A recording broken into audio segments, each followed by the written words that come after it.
On this episode of Barrel Aged, we go back to one of our biggest first guests, Ming Chen from AMC's The Comic Book Men.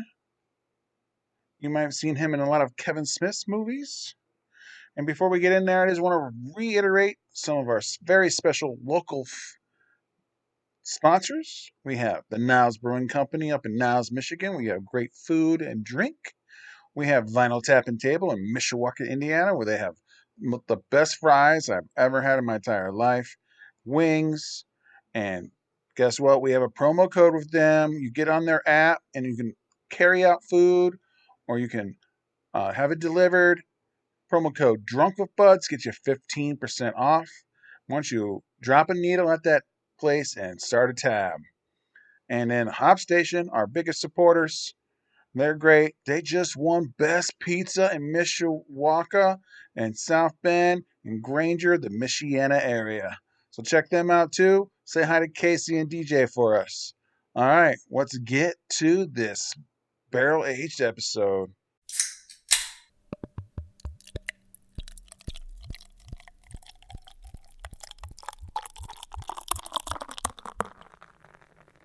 Hey, what's up, everybody? This is Ming Chen from AMC's Comic Book Men. I also run a shared universe podcast studio. I love comics.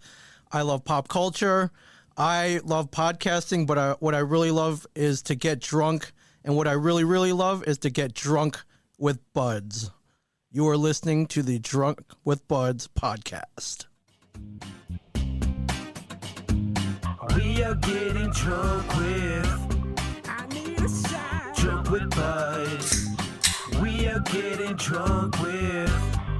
I'm so drunk with buds. Drunk with buds. Drunk with buds. We are getting drunk with buds. Welcome, everybody, to Drunk with Buds, a show about trying new beers with some friends and having discussions you would normally have at a bar. As always, we get our beer information from the Untapped app. That's UNTAPPD. You can now follow the show on there at Drunk with Buds. Also, guys, check out the Tavour app on your Apple or Android device and try new beers across 47 different states. Build your own custom box of the craft beers you'll love or enroll in a subscription, and they'll automatically snag the highest rated beers that suit your taste. No minimums or commitments. Get your hand-picked beer delivered right to your doorstep for a flat fee. Yep, any amount of beer, or ship for free with a subscription. And for being a first-time user, you can use promo code DRUNKWITHBUDS to get $10 off your first order of $25 or more. Bruce the Beer Bitch uses Tavour to get our beers for the show, so you know it's legit. That's promo code DRUNKWITHBUDS for $10 off your first order of $25 or more. Good one, Honer. Thank you. All right, you faithful listeners, welcome back to Drunk with Buds. Yeah. We have a great show for you. We got 3 beers. I am Two Tones. I'm here with Big Daddy Bandit Bruce. That's me. I'm also here with Pony Boy Honer. Hey! We also have a very special guest from the Garden State, Ming Chen. Hello, Ming. How are you? What's up, guys? I love it. You said the 2 magic words in my life, Untapped and Tavour. So big. I love both of them. And so now I know I love you guys. So thank you for the warm welcome. Welcome. Yeah, so let's get it. We're really stoked to have you, by the way. Thank you for doing this, and thank you for sticking with us through our technical difficulties. We're going to get into this first beer, and then we'll be able to sit back and just chat. All right. So today we have The Mage from Anchorage Brewing Company. It's an IPA. It's American. 6.4% ABV, now available at IBU. You can go ahead and pop that thing open, Ming, if you'd like. And it is from Anchorage Brewing Company, microbrewery in Anchorage, Alaska, United States. Style guide says, IPA brewed with lime zest, DDH with Motueka and Vic Secret. Clean, hoppy, fruity, balanced, and sweet. I like the way all that sounds. Yeah. All right. Oh, yeah. So wait, so I can open this? I've been sitting on this thing for like a week. Yeah. Just staring at it. You can open it and Open it, drink it. take some sips, and all of us are going to talk about our first impressions. I mean, I've not been teased this hard since I passed by that strip club on Grape Road. So come on, guys. Wow. First impressions, I think, means a good guy. Now I'm searching my brain. I'm like, when was there a strip club on Grape Road? Isn't it? I made that up, but I took a shot. took a shot in the dark. I mean, come on, it's Grape Road or like. Yeah, it's just more commercial. There's unless you count the Hooters. So yeah, what do you guys think of this beer? I'm about to taste test right now. I'm digging it. Actually, it's so smooth. Oh, It's got like Whatever. Yeah, whatever they got in the water up there in Anchorage, we need some of it down here in the lower continental United States. This is really, really good. you an IPA guy? I am. I prefer IPAs. But if I'm going to drink a beer, I want to be punched in the face a little bit with flavor.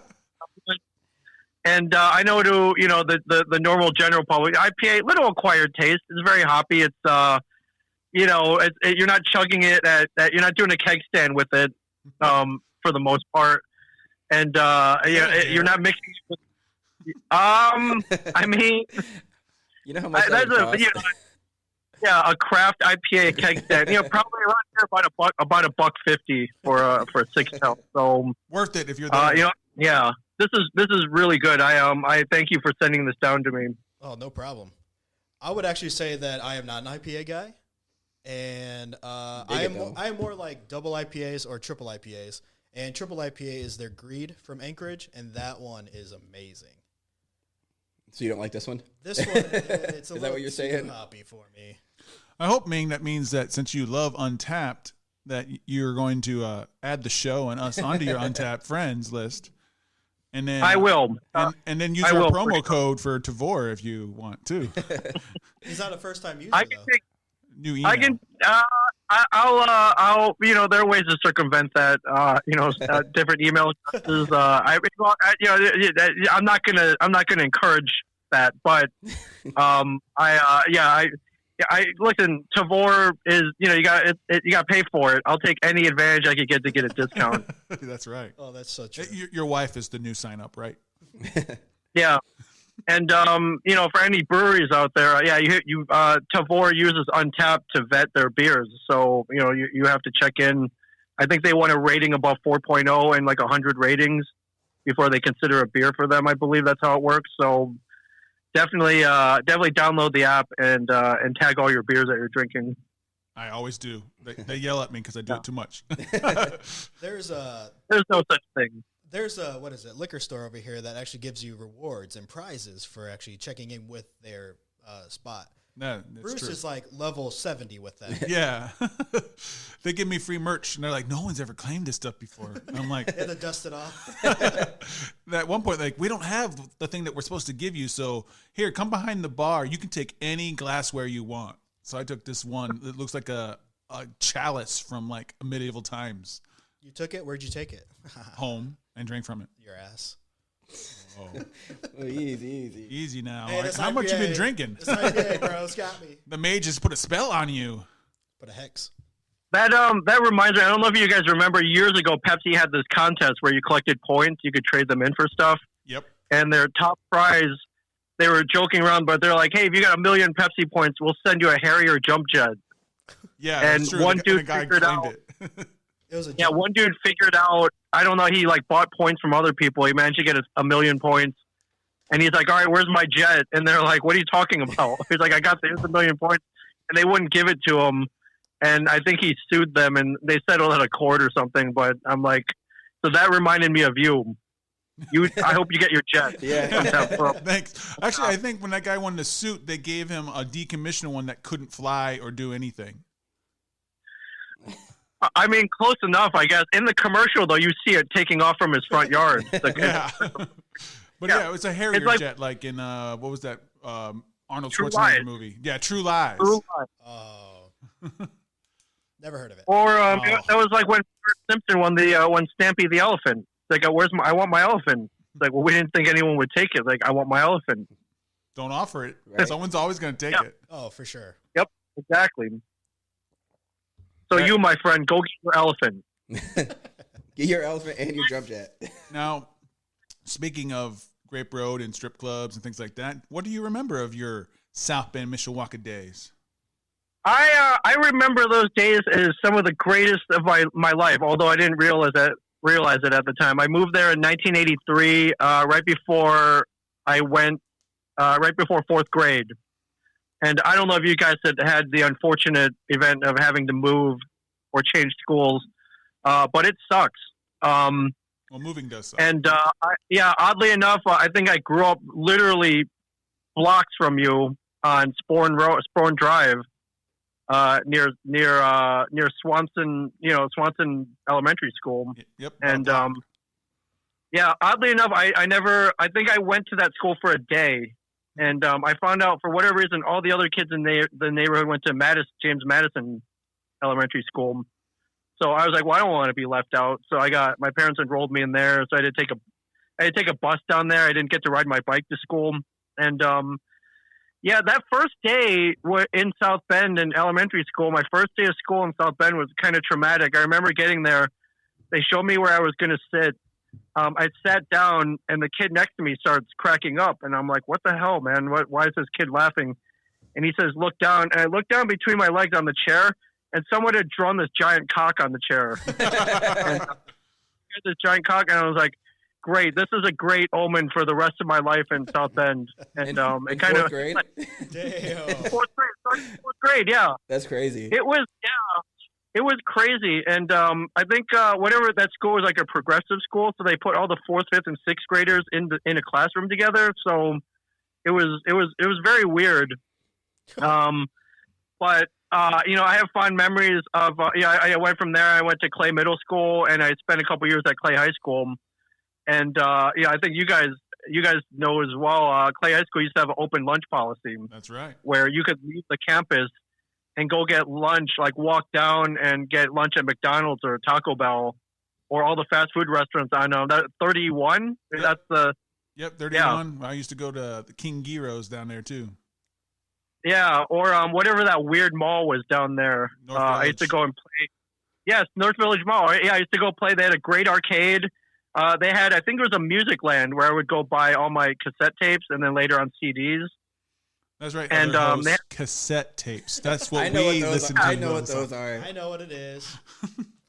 I'm much older than our other two co-hosts. Much older. Yeah. And then there used to be this weird, it was a place called Caramel Corn with a K.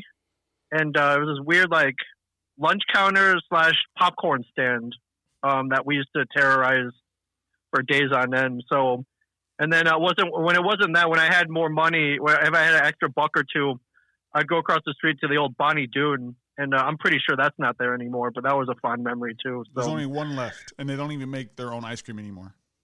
Ah, man, what's the point of going then? But I had fun memories. I mean, I think some of my greatest memories. I saw Back to the Future at the movie theater at the University Park Mall when it was built into the mall before they moved to the multiplex. Is that Scottsdale? Across the street? No. He's talking about University Mall. There used to be 3 screens in the mall, and then they moved it behind Service Merchandise, and now both of those are gone. That one right behind Best Buy? Yeah. Oh, okay.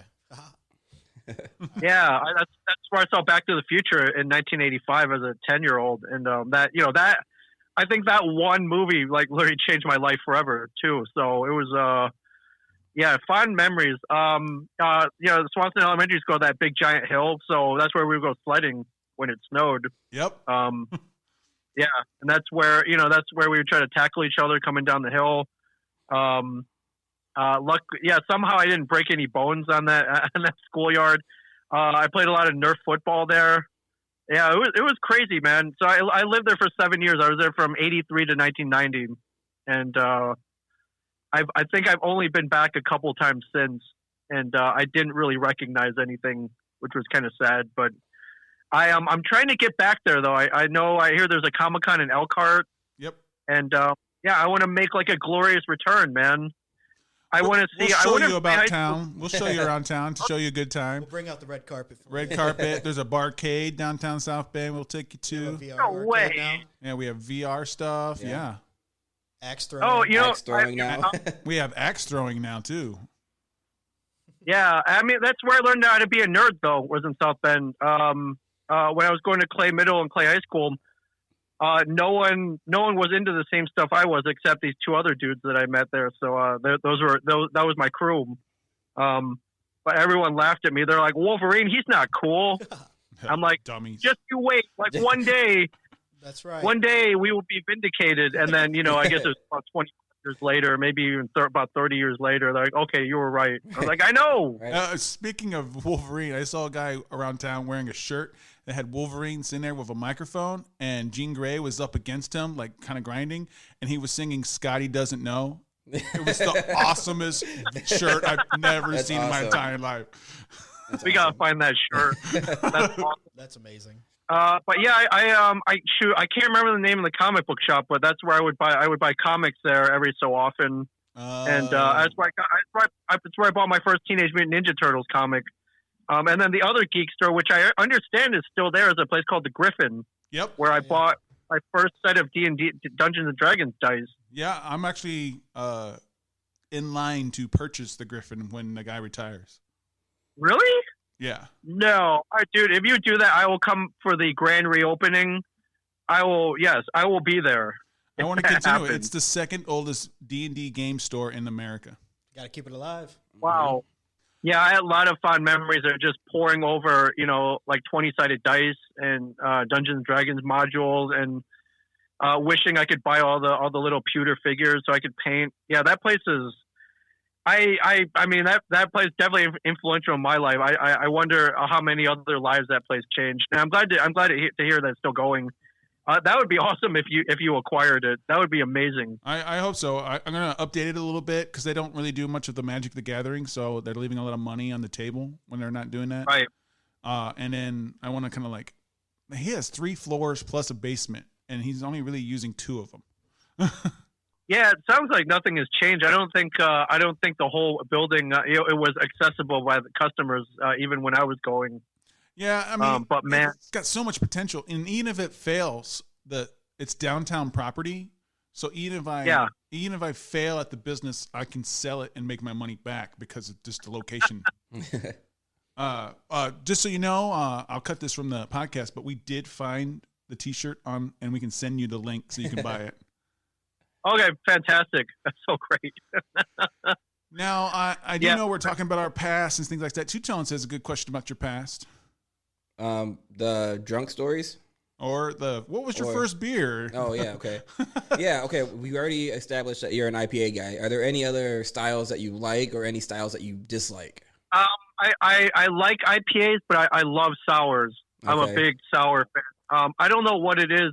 Just anything with the sour flavor profile, I love. Whether it be like pickles or lemons, or Skittles or whatever. If it's sour, I'll love it, and that definitely applies to beer as well. So you like being punched in the face.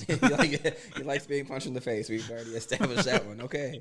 I think one of my favorites right now is Delirium has one with like sour cherries in it, and it's amazing. I think it's just called Delirium Red, if I'm not mistaken. That's a really good one. Yesterday, one of our podcasters brought in one called Fruit Stripe. It's supposed to taste like the Fruit Stripe gum. That only lasts. We've had it on the show. Yeah. We've had it on the show. I didn't like it. You remember the Fruit Stripe one? The what's it called? It's not called Fruit Stripe. Slave? Yeah, Fruit Slave. That's the name of it. Yeah, I hated that one. That was gross. Yeah, anything with the sour flavor profile, I'm definitely down with. Nice. The thing is, though, the freaking Fruit Slave was just that it lied to you and said there's going to be flavor, and then it wasn't. Yeah, but we read the can wrong. We thought it was full of fruit, and then when we read the can where it's done, it's like, we tricked you. There's actually no fruit in here. You're just supposed to think there's fruit. And we're like, well, it did its job, I guess. Yeah, it really did, and it pissed me off, and I never bought it anymore. Bastards, man. Liars. That's but right. I mean, my first beer ever. My dad was a big Michelob drinker in the weird brown glass bottle, and so every so often he would let me take sips out of the bottle. Nice. When I was a kid. How old do you think? So that's got to be maybe like 7 or 8, and that's how he would chill out at the end of certain nights. So I would take a couple sips and be like, all right, this isn't great, but I guess I feel funny, and I mean, nothing wrong with taking a sip of your dad's beer, right? No, not at all. Yeah, I wasn't getting wasted or anything. Yeah, this isn't my experience, but when I was younger, I was wrestling with my brother. I have a brother who's 4 years younger than me, and I would always throw him around, and then he would run to my mom, who was drinking a beer, and he would just take the can from her, take a sip, and then he'd come back at me. And we just did that for a good 5-10 minutes. So I'm sure my brother got drunk, but not knowing he was drunk. We were just having fun, I guess. And he had to be about 8. Hey, Ming, are you drinking out of your Drunk with Buds glass? I am, yes. I'm about to pour some more in here. If I'm trying to see if I can hear the pour here. And yes. Yeah, thank you for the glass. Yeah. Oh, there's the foam. Trying to get your face on there, but short notice. Yeah. No sweat. I love the glass. I'll take a selfie with it and send it to you guys for sure. And it was going to replace Bruce's face, just so you know.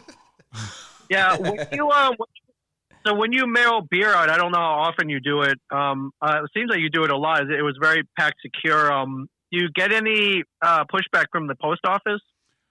We learned a nice little trick. I didn't do it with yours because I really packed it, so I shook it a couple times and I couldn't hear the liquids. But put loose change in the box, and when they move it around, they think it's just like a bank or anything like that, and there's change moving around. Yeah, one of our guests taught us that. Yeah, a guest taught us that. But in Indiana, it's illegal for you to send us beer, but it's not illegal for us to send you beer. Okay. Which is weird. So we can send you unlimited amounts of beer. Which just means that when you're back here for the con, you're going to be on live. Every time we're like, oh, we need another guest, we're going to call up Ming. Is that all right? Yeah, totally. Send them all. And I mean, that's a definite. I'll definitely come pod with you guys live. And I mean, I've flown with beer. I just throw it in the checked baggage and I wrap it in my underwear or something. But whatever you do to get it back. So, and I've had no mishaps so far. So I've been very lucky. But I was wondering, here in Jersey, they give you such a hard time. It's like, why would I tell you I'm sending alcohol? Like, I know you're not going to let me do it. So why would I tell you I'm sending it? The loose change, I have never heard that. So I'm going to definitely adopt that. Thank you, gentlemen. Thank you very much. No problem. But you're also in New Jersey, so you're like close to like 3 other states. I'm sure one of them will let you like send beer. Probably not New York. Pennsylvania is a lot looser, but I still have to. That's still a haul. So I would rather just fake them out with I'll just bust open a piggy bank, throw in like handfuls of loose change, and call it a day. Oh hell yeah! Ding ding, ding ding, Ming Ming. Okay, but thank you very much. Thank you. This beer is really good. Yes, I agree. I'm glad you like it because I do not. But you've been podcasting since 2007, huh? Kevin started in 2007. He dragged me into it in 2010. So we're veterans of the podcast. The battle for the podcast battles. Oh, okay. But yeah, I gotta give all credit goes to Kevin Smith. Always, my love of film, my love of comics, and definitely my love of podcasting. All love goes to him. I love Kevin. Kevin, big weed smoker. He's very self-deprecating, Yeah. but don't let him fool you. The guy is always light years ahead of everybody else. Like it's weird how he can see what's going to be awesome and big later, and he'll adopt it and kind of become like the king of it. So, don't let him fool you. So, who's Kevin Smith? Don't let him judge you. He knows who he is. He was Jay, right? Well, I had a question. So you've been podcasting all these years. Did you have a favorite guest or any podcast you've appeared on? Oh, that's a good question. Favorite guest. That's a great. So it's so weird. I've worked with Kevin for years. All these years of podcasting, like we've never actually had him on as like a featured guest. He's popped on a couple ones that we've done, but right. He's so busy that even I can't be like, hey man, can you come and guest on my podcast? Yeah, he is always podcasting too. So oddly enough, it's been pretty hard to nail him down. I think recently we had Ross Marquand from The Walking Dead, or some other people might know him better as the Red Skull from the Marvel movies, from Endgame, Infinity War. The guy who replaced Hugo Weaving, right? Yes. The guy who took over for Hugo. Yeah, that plays Hugo Weaving. Yeah, the guy who took over for Hugo Weaving. He's great because he's just a great guy. He loves beer. He loves to party. He's got great stories, and he's like the new Rich Little. He's the master of impressions right now, and so he'll bust out like 20 minutes of impressions without batting an eyelash. Oh, that's amazing. And he's always a great guy to have on a podcast. But does he know how to do a Sean Connery? I'm Sean Connery. He does do a Sean Connery, Sean Connery, James Bond, Sean Connery, Best. Henry Jones, Sean Connery, and Trapman. Yeah, he does. He does it all. He does all the versions. He can be Sean Connery. Sean Connery, Darby O'Gillis, and the Little People. His first film. Yeah, Sean Connery, and he does a great Al Pacino and Matthew McConaughey. If you ever just jump on YouTube, just look up Ross Marquand impressions. Oh, hell yeah. He's got a whole reel of them on there. He's really good. So, what was? Did you have a favorite podcast you've appeared on besides ours? I'm usually I'm on the podcast called Tell 'em Steve Dave, which was started by my two comic book men co-hosts, Walt Flanagan and Brian Johnson, and their third co-host is Brian Q. Quinn from Impractical Jokers. They started a podcast back in 2010, and they would bring me on to make fun of me. If I did anything they felt was egregious or need to be called out, they would call me on. So I would get mercilessly hammered on that podcast. And then you like getting hit in the face. We covered that. Yeah, exactly. But that me getting made fun of, translated. They used it for the TV show as well, and so all that podcasting was almost kind of like practice. It's like when you're getting beat up, and then now you get thrown into the real fight. So, but it worked out well. It was funny when they were pitching the TV show. The TV execs actually went back and listened to some of those podcast episodes, and they're like, "Hey, these guys are really funny. Like, if they can be on TV, if they can talk on TV the way they podcast, we're gonna have a hit show here." And you did. And so I tell people, like, listen, if you start a podcast, I can't guarantee that you'll eventually get a TV show, but I can't tell you that it doesn't happen because it did. So, I use that as a pitch here for the podcast studio. It's like, it could happen. It's not impossible. You're looking at as a case study, as someone it did happen to. So, so I just tell people, keep podcasting. You never know. My favorite part of the TV show of all time is when you guys had Katrina Law on. I loved her on Arrow, and when she just ran into the store and gave you a giant hug, I'm like, oh my God, she loves Ming. Katrina Law is kind of vindication for all the crap that I took in high school, if you will. Now I can rub in everybody's faces that I know, we know and love each other. So, it's always good to rub stuff in people's faces. So, of course. For anybody who tortured me over at Clay High School, and it wasn't many, but there were a couple guys. I can point that back to that.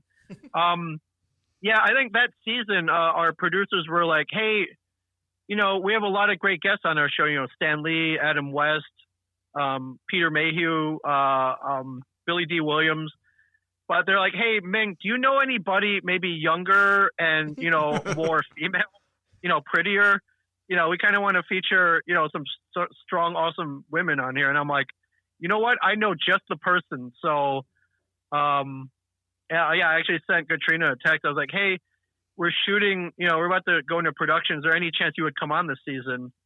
And I think she had to make sure first that it was like a real show. Like, she knew what it was, but I don't think she'd ever watched it. I'm like, no, like, they'll fly you out and everything. They'll pay you'll get paid.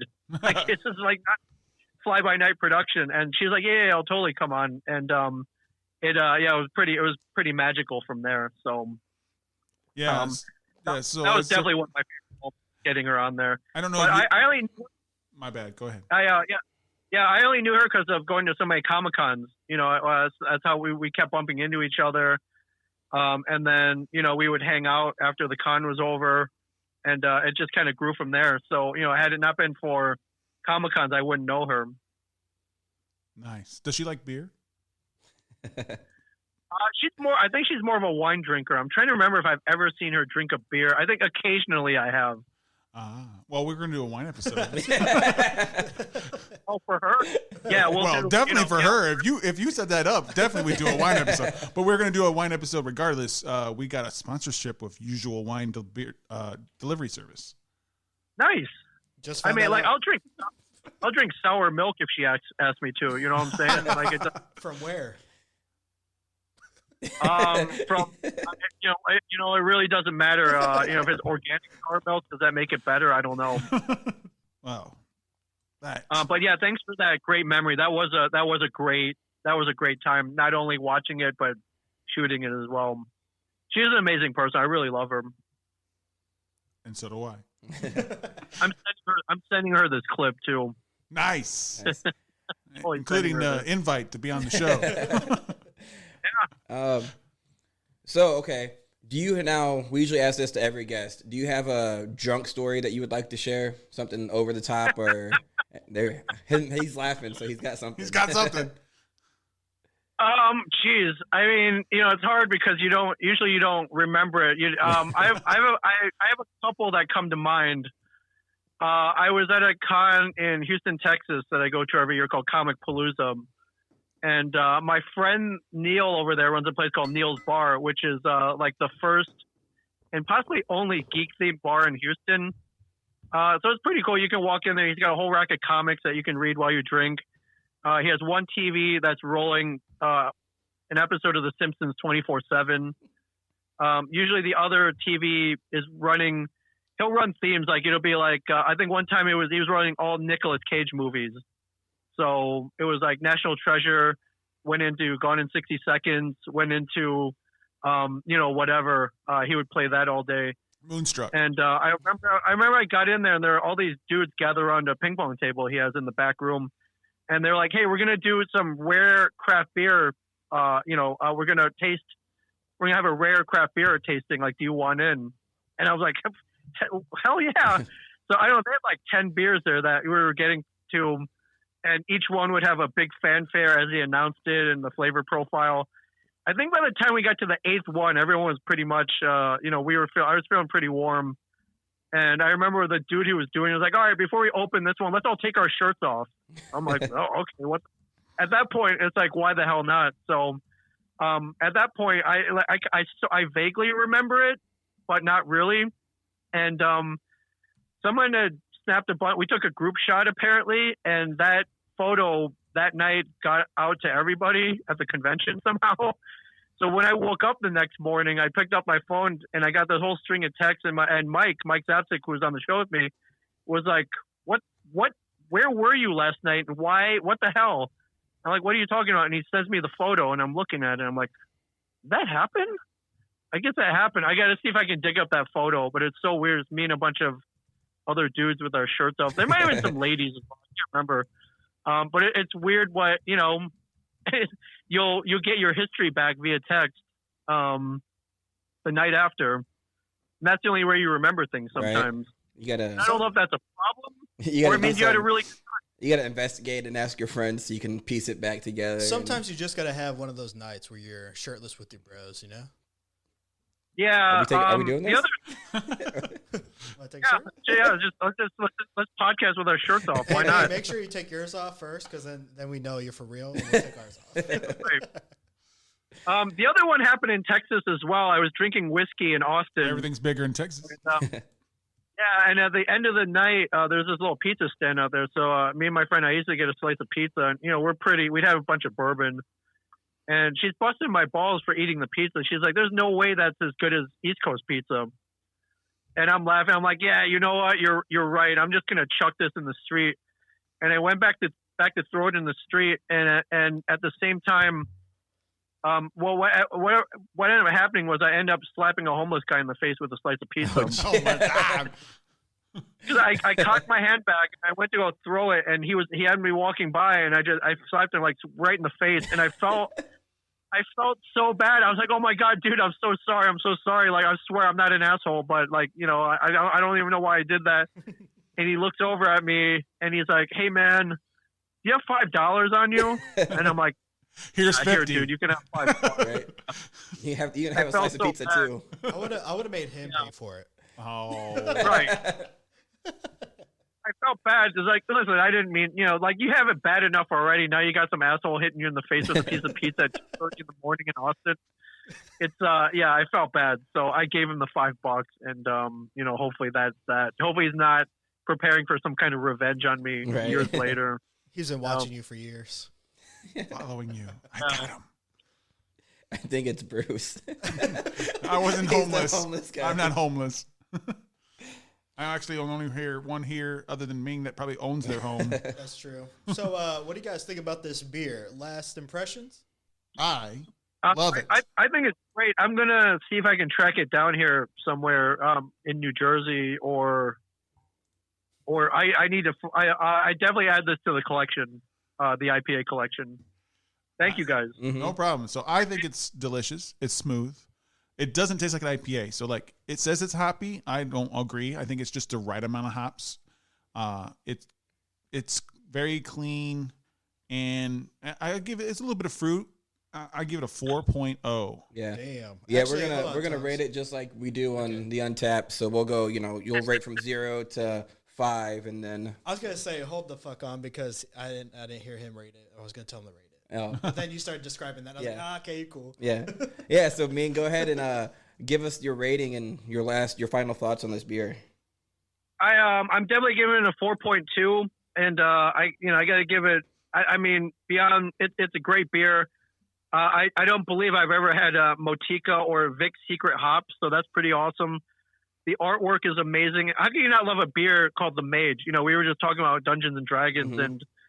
and the Griffin, and yeah, I think this should be mandatory for any geek out there. So I'm gonna see if I can track down more of this.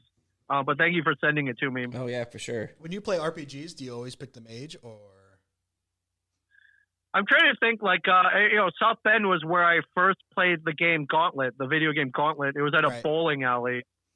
And Yeah. I picked the guy with the bow and arrow. I think there was whoever, I think Yeah, it he's was an got elf that, or right? whoever. The elf, the Yeah, green he's one. got that range. Yeah. Yeah, and then I picked the mage because I think he threw fireballs, so I thought that was way cooler. Yeah. I think I was always the warrior when I was younger, but now I always Things you like- can't do. But Be strong. then I'm stronger than you right now. Let's wrestle. Okay, let's go. Shirts off. Shirts off. Get the baby oil out. Okay, right. Tones, what you got? I was gonna ask you, but Oh. I'm gonna go ahead. I agree with Bruce. It's a solid 4 for me. It's super smooth. It really doesn't taste and doesn't hit you like an IPA, so I like it. I mean, I wish it had a little bit more hops to it, but I think every beer now that I've had from Alaska has hit a home run with me. I really like everything I've had so far. A home run would be a 5, but okay. So I'm gonna give Okay, this. it got a triple. I don't get it, but okay. So I have to say that I give it a 3. Well, that's pretty high for you. Yeah, it's average for me is 3. So I don't know. I wish last night I had a very juicy IPA, and now that was a bad boy. But this one, let me tell you, no. No. All right, so So we're gonna go into a shot break here. So everyone stay thirsty. I'm thirsty.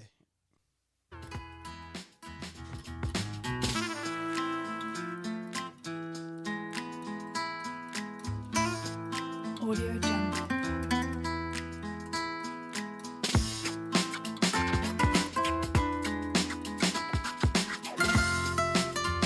Audio Jungle.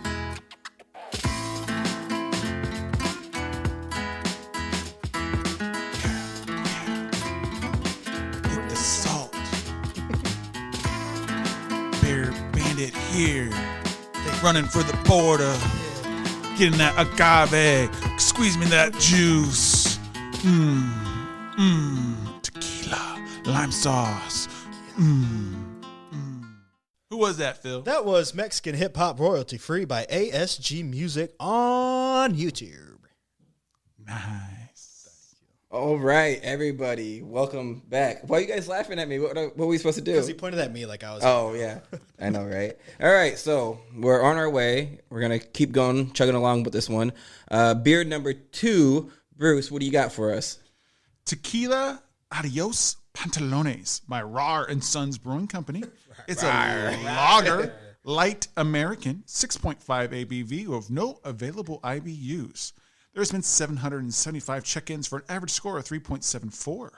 The style guide says, Adios Pantalones, aged in tequila barrels, which is a terrible style guide. Yes, that's Mine very... was worse. Mine didn't have anything. David F.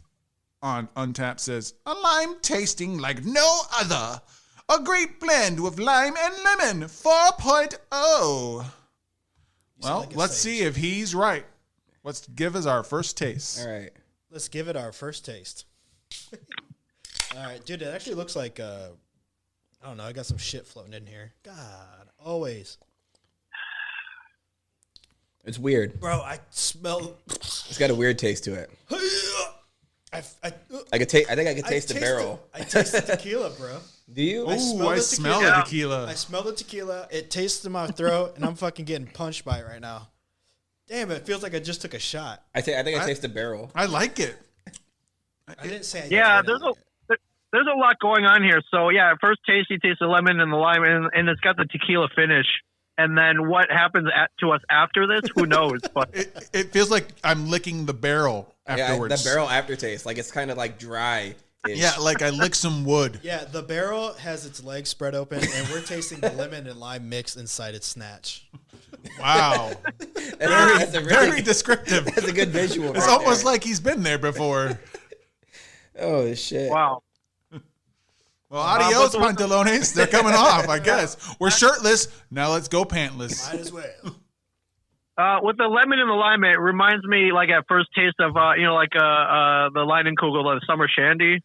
And I want some of this for when it gets warmer. Yeah, You know I what? feel like it's a summer beer. You know what kicks me out of that fantasy that you're living in with that thought is that tequila taste. It just kicks me back to reality. And it's like, no, bro, you're literally taking a shot of tequila with a little bit of lemon and lime sauce in it. Sauce. Ugh. So What? that's a nice review. Do you have any more coming? Hit it.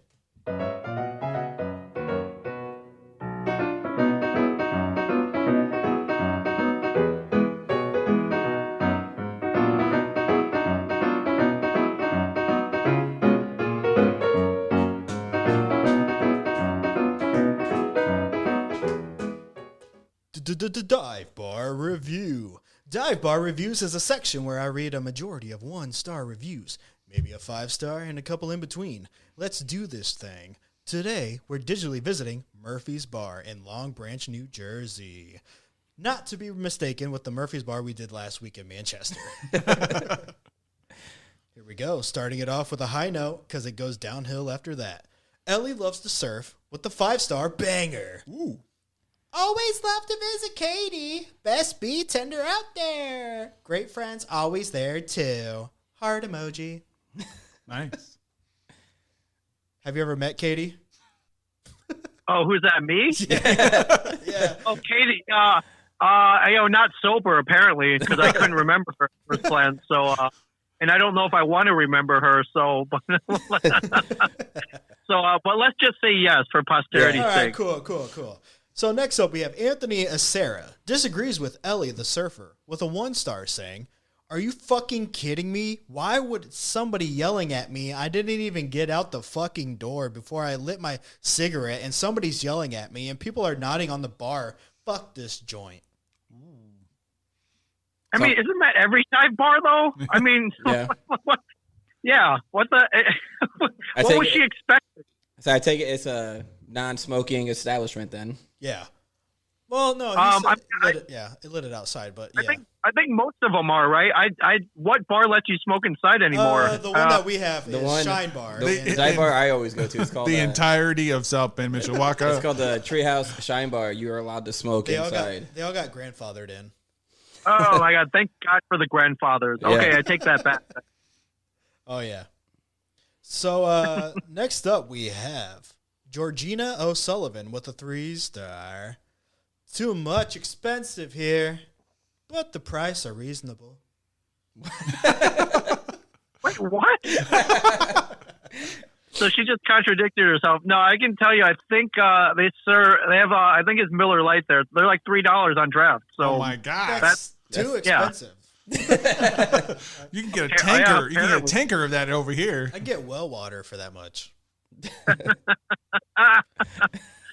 yeah, I'm here. Yeah, it's a cheap drink. It's a cheap date for sure. Good comment. Harry Seward with a 1 star and encouraging words only Johnny Lawrence would approve says, "Learn how to throw your fist." I don't know why he said that. He's got Again, that's a It sounds like review, he got in though, a right? fight. yeah. Yeah, What? that sounds like a good review to me. Maybe he was drunk and he meant to hit 5 stars and his finger slipped in a drunken stupor. Yeah, it's a fucking dojo over there. Right. Maybe he got in a bar fight. Maybe. Learn how to throw your fist. He won, but he gave it a 1 star anyway. Vincent Vitkovich agrees with fisting Harry's 1 star, says, "Dive bar nothing but thugs and drug dealers." Well, I mean, Is he Russian? I just assume. well, he hear his name. Yeah. Yeah, again, are senators and like the mayor hanging out here? Right. No, like what do you expect? It's a dive bar. Yeah. So, find yourself visiting friends, family, or Ming in New Jersey? Then take them on down to Murphy's Bar. Maybe you'll get some drugs or randomly yelled at. But hey, what's a dive bar without a little danger and excitement? Just know that if Katie is still there, then you will be in good hands. She's perfectly splendid. I forgot to mention that apparently there's a fight club also that only Sensei Harry knows about. So be prepared for a fucking fight. Back to you, two chodes. Yeah, no mercy at that bar, man. No mercy. Do you have any stories like that at Murphy's then, or? Yeah, I do. So I discovered it, I think back in April or May, it was during the pandemic. I had to take a detour one day and I drove by it and I was like, holy crap, is that a bar? I thought I knew all the dive bars in this area. And here's one. I was like, whoa, where did this come from? I tried to look up reviews. I think I saw maybe the same ones you did, but for the most part, it seemed pretty obscure around here. I started asking friends who grew up in the area. I was like, do you know anything about this Murphy's bar? Nobody knew about it. So I was like, all right, that means I got to go. And I went and I had my mask on. I'm like, hey man, do I need this? And the bartender was like, hey man, it's going to be pretty fucking hard to drink with a mask on. I'm like, okay, I guess we're good here. So me and my friend sit down, we ordered the $3 Bud Lights. And then I think we were literally there for maybe 4 minutes and someone had bought the whole bar around another round. So I'm like, all right, nice. I like this place. So, from then on, we made friends with the bartender and, I try to go back there as often as I can. So That's awesome. they're very loose on the rules. Yeah. And I don't know what it is like in Indiana right now. I know like Michigan, there's no indoor anything right now. Yeah, But- there's we're very loose. Indiana's a really red state. Yeah, they don't So give they a don't fuck. really Okay. care. Yeah. Right. But it's good. They have the internet touch tunes jukebox, so I can play whatever I want. What's There. your go-to first song when you walk into that bar? First Or song with the is touch usually Best Around, Joe Esposito from Karate Kid.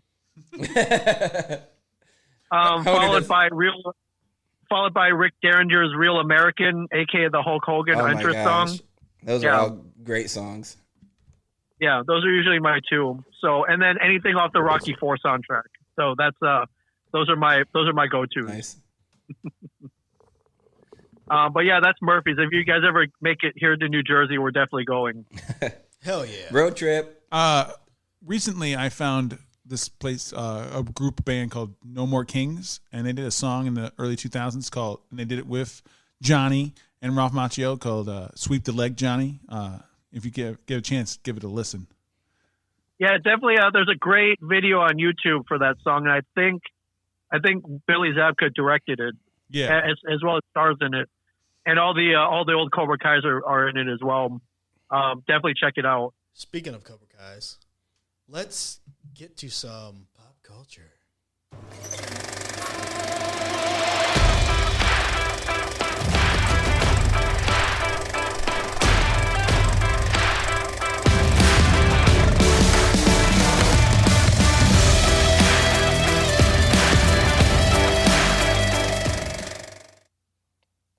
pop culture. Two tones. All right, so Liam Neeson is retiring from movies. Action movies, actually. Action movies. Yeah. He could be in romantic comedies, I'm sure. Oh, yeah. Man, it's never be the same. Do you want to live? Kiss me. The only time you got to move around in those is when you're thrusting those hips. I did hear that he wants to be on the Obi-Wan Kenobi Disney Plus show. He did say Yeah, that. he's got. I think they said 2 more movies that he wants to do, action movies, and then he said he's done. What do you think about that, Ming, about Liam Neeson retiring from action films? I mean, personally, I think he's got a couple more left in him. I don't think he's completely telling the truth. Yeah, you're right. If he's like, hey man, we need you for a couple episodes of the Obi-Wan TV show, he would totally do it. Or, if any Star Wars property was like, hey man, we need Qui-Gon Jinn back, he'll put those robes back on in a second. Oh yeah. And swinging around a lightsaber, that's action. So I don't think he's completely telling the truth. But I think he's probably like, I'm too old to do, like a Taken type role. Yeah. And, I admire that. Had Roger Moore said that back in the 80s, like, listen, I'm too old for James Bond. I'm too old to be fighting against Christopher Walken on top of the Golden Gate Bridge in A View to a Kill. If he would have said no, that would have changed a lot of things because and he was clearly too old to be James Bond in that movie. But at least that was good for entertainment, making fun of movies, value for guys like us. But I admire that the guy knows what he's capable of, and he's done enough action. He's got a pretty good body of work. Yeah, I think he's like, I don't want to run anymore. I don't want to shoot a gun anymore. He did his part. He trained Obi-Wan and he trained Batman. So he can go off with. So how I feel about Liam Neeson is, I think all his action movies kind of seem cheesy. Okay. Because when I see the trailers, I'm like, that's literally Taken, but now he's on a train. Mm-hmm. Like I've seen. But have you seen Crawl? No. Wait, Crawl's the. Oh, dude. Which one's that? That's the one where they have to go attack on a mountain and get into the mountain before it disappears because the mountain keeps flashing around. And the good guy uses this floating, spinning drone with blades on it as its fighting thing. No. Well, it's from like Go ahead. It's a great, vastly underrated movie. I highly recommend. If you've not seen it, I highly recommend it. It is one of the better Star Wars ripoffs. It's basically Star Wars, but more with fantasy the spinning. like. It's more fantasy like though. It's less. Yeah, it's a fantasy version of Star Wars. I mean, if you look at it, it's like, oh, they have to go like rescue a princess from a big dark castle-like structure. They're like, all right, come on, and there's a bunch of misfits. Yeah, there's a bunch of misfits like trying to rescue a princess. So they're like, well, gee, where have I seen this movie before? But it's definitely great. I'm so happy you brought that up. Vastly underrated in my opinion. There's a mage who can't actually cast magic right. Yeah, like Onward. And there's a giant spider lady. But it's one of Liam Neeson's first action roles, and it's great. You know what? They should do Full Circle and make it his last also. Like do Crawl 2. Yeah. Liam Neeson strikes back. If they decided to reboot Crawl or maybe continue it, like I wouldn't be opposed to that. I think that'd be a great idea. Yeah, it's too small of a movie that anyone would take offense to them redoing. Like, most people probably won't even know that it was actual movie to begin with, anyways. Like I didn't. Yeah, and real quick, I was at a con in Minnesota, and this dude had a Crawl board game. It was sealed, and I was like, dude, I've seen like that whatever it costs, like I'll buy it. I don't care. Like I need that, and I end up getting it. I do know your love of 80s cartoons and stuff like that. One of the beers I almost sent you was from Adroit Theory Brewing. They do IPAs, and all their IPAs have labels with villains from Cobra. No, I have one with Zartan on it. My friend got it for me. Well, my friend Sully in Chicago actually mailed one over to me. Well, we have two. We have Storm Shadow and Baroness. That's awesome. And we were like, hey, they got legal rights to replicate this artwork, right? We're like, yeah, sure, why not? Like, yeah, I don't think they paid for a GI license, and I don't care. I'm gonna keep the can and enjoy the beer. Collect it. So I guess apparently, according to this article, it says Liam Neeson is down to do Wonder Woman 3 and come back as Qui-Gon. Qui-Gon. Qui-Gon. Wonder Woman 3. Who would he play? Probably Cheetah. No. We'd be one of the Amazons. Maybe he'll play Zeus. I'd pay $20. I mean, he's already played Zeus once. He could play him again. Or he could play a Hercules. All right. So WandaVision came out. Fuck us. I'm trying to carry us on. Okay, carry yourself. Do you guys watch the episodes or? I did. I saw WandaVision. What about you, Ming? Yep, I did. I loved it. So I like yes. the old school feel, and it's chock full of like subtle. No, I can't even say it right there. Subtle. Little Easter eggs all over the place. Yeah, it's cool, and and like the rest of it, we're all trying to figure out what's going on, and yeah, it's cool. Those the little commercials, little fake commercials in there are cool. You're looking for Easter eggs in that. The I toaster don't know was if you made by guys- Stark. Yeah, I like that. Yeah, and I don't know if you guys noticed that last scene in episode 1 when they zoom back and you see there's some kind of lab or something. Yeah. If you look on the bottom right, there's a Rodecaster Pro, a podcasting mixing board. That's in the that's scene. our mixing board. That's what we have. Yeah, That's us. what I'm using for this right now. And I was like, oh, cool. So I don't know if that's Hydra or it's supposed to be Sword. I think the Marvel organization Sword is like, all right, they're podcasters too. That's cool. Yeah, I love that. I do know that that was they cool. refitted Sword. It's no longer a space themed, looking outwards. Yeah. They reacronized it to be something along the line like they're watching over super weapons. Right. Meaning- Yep. Yep. So we caught the Yeah, same but I things. thought it was cool. I was like, holy crap, that's a Rodecaster. I thought that was cool. Did you figure out who was on the voice who was calling in saying, Wanda, what are they doing? No, to not you? initially. Yeah, not initially. I was trying to guess, but I was like, who is that? It was cool. I figured it out. It's Randall Park. It's Randall Park from the Ant-Man and the Wasp. It's Agent Wu. Ah, okay. Yeah, that makes sense. That's cool. So are you a gamer at all? Have you played like Saints Row or anything? I think so. It's funny. I played a lot of Among Us during the quarantine, Okay, yeah. which I realized that I'm horrible at just because I'm really bad at lying. Because you're acting so, sus?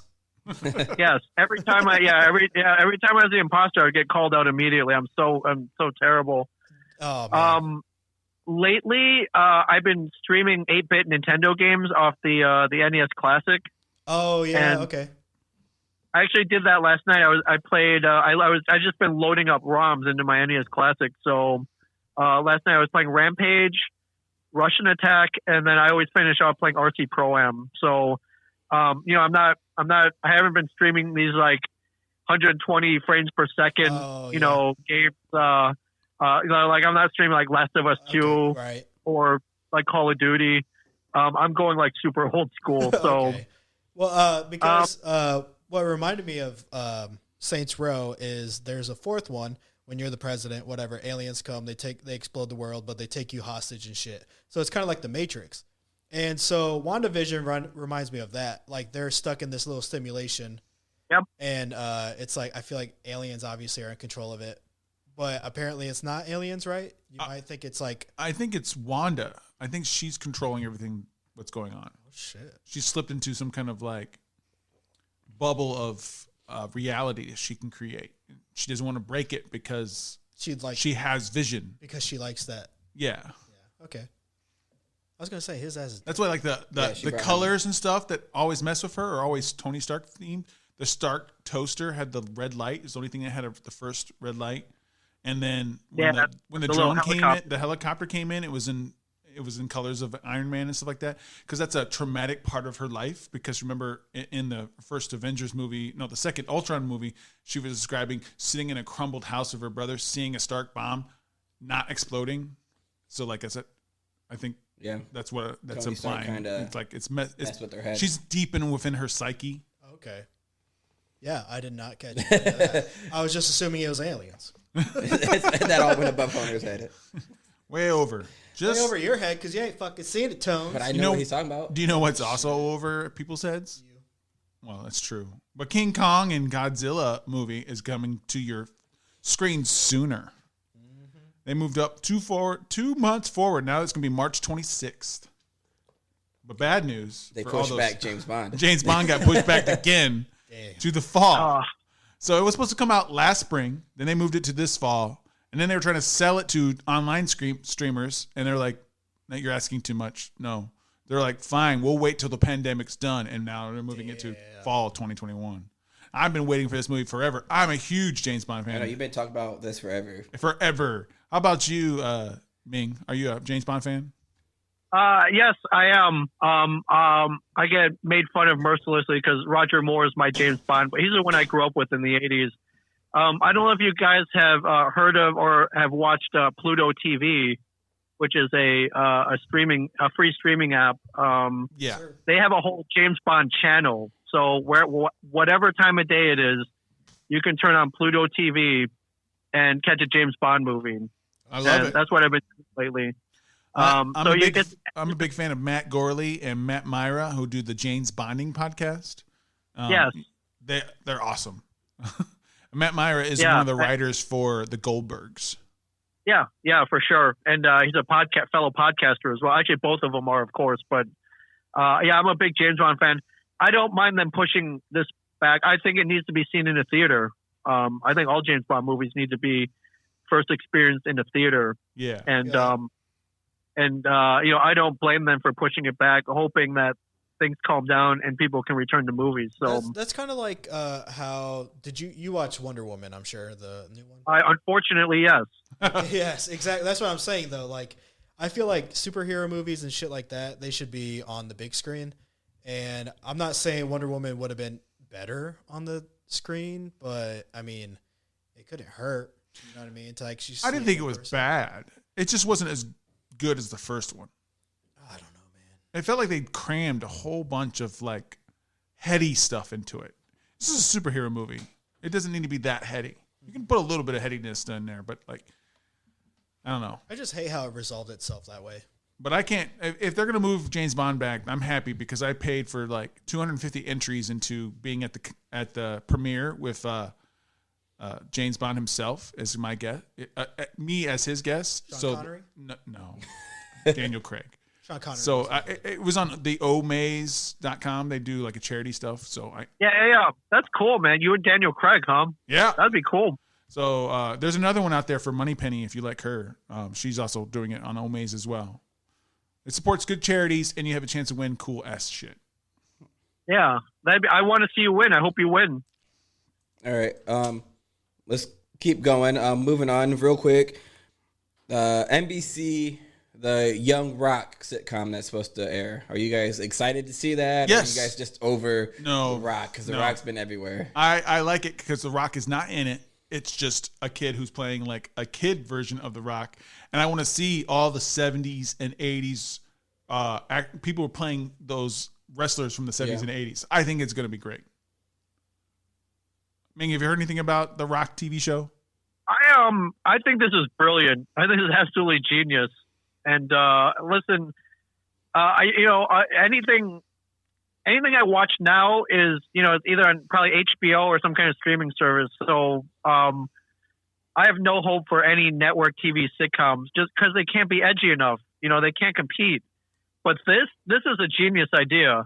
And if this works, maybe we'll see, like a young Kevin Smith TV show. We'll see. Right. I think this is a brilliant idea, and this I'm excited for sure. I mean, I do love me some Brooklyn Nine-Nine. I think that's a great comedy on. But yeah, you're right. There's very few sitcoms out there. But there are things. Yeah, and this works out great. Because The Rock's too busy for network TV, but maybe he can pop in for a cameo every few episodes. Yeah. Or for do the Flash voice. Forward. He could probably do the voiceover. Like kind of like Daniel Stern did for the Wonder Years. Yeah, I think this is great. What a great! This is finally network TV with a good idea. I love it. Who, the CW? No. No, the Rock. The Rock. Now I saved this one for last because we talk about this a lot. Cobra Kai. We love Cobra Kai. Cobra Kai. We waited for you, Ming. Thank you. I appreciate that. Have you? I'm sure you finished Season 3? season 3 then, right? I did. I love Cobra Kai. So, we live in a day and age where they're trying to reboot everything, right? And it never works out. I can't really point to a reboot that has worked out. But this isn't a reboot. This is a continuation. Yes. All the actors were still alive for the most part, except for Pat Morita. They flash, they come to, it's set in current times, same characters, and it's brilliant. I think every property, I'd be like, they want to reboot it. No, continue it. Continue it. Grab all the actors that are still there and keep it going and update on everybody on what they've been up to, last 30 years or whatever. And this is proof positive that not only does it work, but it works. It works well. It's even, there's no doubt this series, Cobra Kai is better than Karate Kid 3 and the next Karate Kid and that Jaden Smith piece of crap. I think they should bring him in though as a random Karate Kid. Just like a. But he does kung fu, not karate. Bring Jackie Chan in. There you go. Yeah. I'm down for that. I'm a Jackie fan. Yeah. I like Jackie. You like Yeah, Jackie? if that's kind of in the canon, yeah, absolutely. But I love seeing, deeper backstories on Kreese and these, references to Terry Silver, and I think it paid great homage to Pat Morita. And when they said they were going to go to Okinawa and we were going to see Kumiko and Chosen again, I'm like, dude, what a great idea. So I just missed the Peter Cetera musical background though. I was waiting for it. Yeah, I'm like, come on, man, you can afford it now. You got Netflix money. Come on, give me some Gloria Love in there. So, Yeah. What was your favorite part of season 3? My favorite part was, they go to Okinawa. Daniel was about to leave, and Kumiko was like, "Oh, I have someone here I want you to meet." And he was like, "Oh, do I know her?" It's like, "Well, like the little girl who he rescued from that bell tower was back on and she ends up saving his business." Like, holy crap, what a brilliant! This is genius, man. It was that moment. I was like, that was one of my favorite moments for sure. I was like, what a genius move to get that girl back and call back that moment. And tied into Mr. Miyagi, the letters, like, when you do nice things, nice things will come back to you. I was like, what a great message, man. I think that was definitely one of my favorite moments. How about you, Honer? What was your favorite part of season 3? I would say when he was him and Chosen. And how about the fight? No, I just really liked how Chosen was showing him the other side of Mr. Miyagi's the attack. Yeah, like actually paralyzing like their arms and stuff. He brought it out at the very end, and I was like, that's so awesome. How he's like showing him the offense version of and then he's always doing the defense. I just really liked it, and I like Chosen. I've never seen those movies. I've seen the first one, but I don't remember seeing Chosen ever in my life. But I thought he was actually a really great character. I liked the whole fight scene at the party.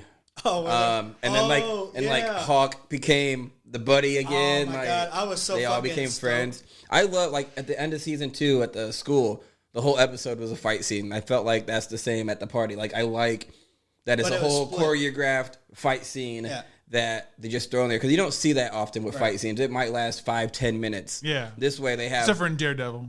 Yeah, this way they have like 30-minute fight scenes. Well, I love that. I like how they had that party fight, and then but they're at the same time they had the older dudes about to fucking throw down too. Yeah, and then all of a sudden they start fighting, and then like their kids come walking up like, "What the hell is going on?" Like I would be so surprised that if I saw old ass dudes fighting, like whatever. But I thought it was badass. Altogether, it was a really great season. My favorite part is more of a writer's kind of take on it. I really liked how they portrayed the PSTD for Samantha. Like she really couldn't cope for much of the movie, and they kept it going. She didn't get over it right away, and that's the part I like the most. It's PTSD. PTSD. Yeah, well, I don't have it, so not PSTD. I'm 2 beers deep. I'm dyslexic.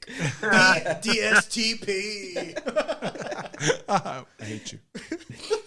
But no, I know. I like Cobra Kai. I think it's cheesy in the best way possible because they go and they do throwbacks to the movies, and then they make it real nowadays. So the whole thing is just amazing. Now we have to wait almost a year. I know. I watched it too fast. Like it's just cheesy enough to where it works, though. Yeah. Like it doesn't throw you out of it. It's like, okay, I'm in this, this definitely was building up to happen. Okay, I was really stoked. I was fucking like so proud when fucking I knew Hawk was gonna change sides. I was like, yes, bring him fucking back, dude, because he's a beast out of all of them. He had the most dramatic change out of everyone. Yeah, and then now because he went from lip to dick to asshole yeah, to to good guy. Which, I was so mad at the guy the super for the Tory character, like because he was like, if you don't pay rent, maybe you can pay me some other way. I have a daughter at home. I was really pissed off. Yeah, because she's like 17, right? Yeah, she's underage. And he's like, the landlord's being like creepy with her. Like he's like, you can pay me another way. Which girl? Tori, the bad guy, the bad girl. Oh yes, I do remember that. Yeah, okay. He's like being creepy. It's like, dude, come on now. I'm like, come on, she's underage. That's creepy. That's what he likes. He deserves. He deserved having his finger cut off. Oh, for sure. I wish it would have happened. Yeah. That's the one time Kreese was a good guy. What do you think, Ming? Yeah. Yeah. Hey, what happened to No Mercy? What the hell? Yeah. That's right. He's getting weak in his old age. When they had that Cobra Pit and shit, whatever, I was like, what the fuck? That was intense. I know they can't afford it or anything like that, but I kept looking at that pit. I'm like, none of those snakes are venomous. I'm like, they couldn't digitally put some venomous snakes in there. I guess. And the guy that Kreese fought on the log or the bridge or stuff like that, I was like, is that Anthony Michael Hall? I mean, it's not, but it looks like Anthony Michael Hall. Yeah. I think they did a really good casting with the actor that played young Kreese. He had he kind of looked like him. I felt like he was too pretty. Yeah, too innocent looking to be Kreese. Well, I mean, he was innocent That's at the beginning. Before and during Vietnam, not after. Oh shit! They should have given him some creases in his skin. Yeah, well, the one thing he didn't do the whole time when he was on was run his hands through his hair. I'm like, you're not Kreese unless you do that. Oh shit! And he didn't do it. He didn't do it. So he's not Kreese. He's not Kreese. Okay. You heard it here. Breaking news. That's not Kreese. Okay. Not my Kreese. All right. So, question for all three of you. All right. Which dojo would you join? The new one. Eagle Fang. Eagle Fang. Eagle Fang. The mixture of both. I immediately went online to find an Eagle Fang shirt. Did you get one? Did you get one? I didn't get one yet. Oh. What about you, Ming? Would you do Eagle Fang as well? Oh yeah, I like doing it in a park, like no rules. Yeah, I'm an Eagle Fang practitioner for sure. Yeah, I think it just comes down to we all just want to be under Johnny's wing. He does. He's the best of both. But I mean, he's teaching the kids the right way, but he's also showing them how to be strong. I feel he needs to defense. dial a little bit of more Daniel in. But no, yeah. pussy. That's what he always says. Pussy okay, shit. hold on. The respect part though, when he said, "See you, LaRusso," Daniel. I was like, oh shit, because I was like, fucking, they're finally on saying they're finally respecting. That's right. Thanks to Allie's pussy, but whatever. Yeah. That was a good segment of the show too when Allie came back, and I love the fake out when they're in the hospital and they're like, "Oh, there's Miguel's doctor." I'm like, "It's gonna be Allie because she is a doctor," and then she turned around and was like, "Some ugly doctor lady." I'm like, "That's not her." I'm sure she's pretty in her own sense. Thanks for calling me out. You're welcome. You used to ugly. You know what's not ugly? This beer. Review. This is beer. All right. So yeah, let's do our final ratings for this beer. We'll take a break, and then we will come back with our third and final beer. So Bruce, I see you already have your rating in. That's right. I always do. I thought it was pretty good. The thing that knocks it down for me is the aftertaste. It tastes like you went and licked the barrel on the outside afterwards. So you got the lemon lime start, you got the tequila through the body, and then all of a sudden you got this dry wood kind of dry taste, but not dry as in beer dry, but dry as in you're literally Wood putting dry. your tongue on fucking wood. Yeah. So I gave it a 3.0. It's above average. I'll drink it again. I think it would probably be better during the summer, as Ming mentioned earlier. Maybe knocking it up a quarter of a point, but overall 3.0. All right. I went ahead and I gave it a 3.5. I really liked it. The more I drank, I feel like it got better. The wood taste isn't there as much, but I'm disappointed because you guys kept saying you taste the tequila in it, and I did not taste the tequila. If I could, it may have been a 4 for me, but no, it's I taste a lot of the lime and a lot of the wood, but I think that wood taste is the tequila. Oh, well then. That's not true. No. It's a 3.5 for me. So Yeah. go ahead, Hunter. What do you got? I got I'll do a 3 as well. It just sits there and it's very, like I said, I got that tequila in there and it's not the good kind because it's just everything's mixed in together and it just, nah, man, my mouth does not like it. All right. Ming, what do you got for us with this final rating? I'm gonna give it. I like tequila, but I'm more of a bourbon guy. So I'm gonna give it a 3.6. If it was a nice 72 degrees outside, I'll bump that up to a 3.8. So I would definitely drink this outside on a warm day. I definitely taste the tequila aftertaste at the end. It's not a bad beer. It's pretty good, but yeah, I'm more of a bourbon barrel aged beer guy. So 3.6, everybody. All right. All right. Speaking of tequila, we're going to take our tequila shot break, and we'll be right back with beer number 3. See ya.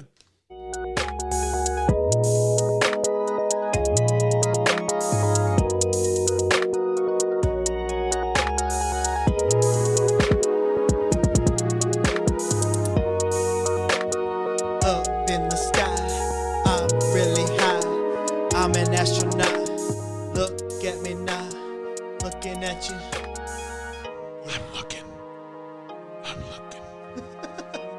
I see nothing. Got nothing. Yeah. His words are shit. He can't do shit. Hold up. Moonwalking on this motherfucker. Man. Too early. Way off beat. Oh my god. Too early, dude. Too early. You had it. I was hyped with you. I was bowing my head and shit. I was ready. I thought the beat was gonna go harder than that. Now it's louder than that. Let's go. Who was that, Phil? That was Space. Instrumental. The Final Frontier. Space by Chud Star. You were a chud on that rapping. Beep, bop, bop. Welcome back, ladies and gentlemen, Thank you. listeners. We actually took a shot that time. Shot of tequila. I did. From Costco. Thank you, Costco.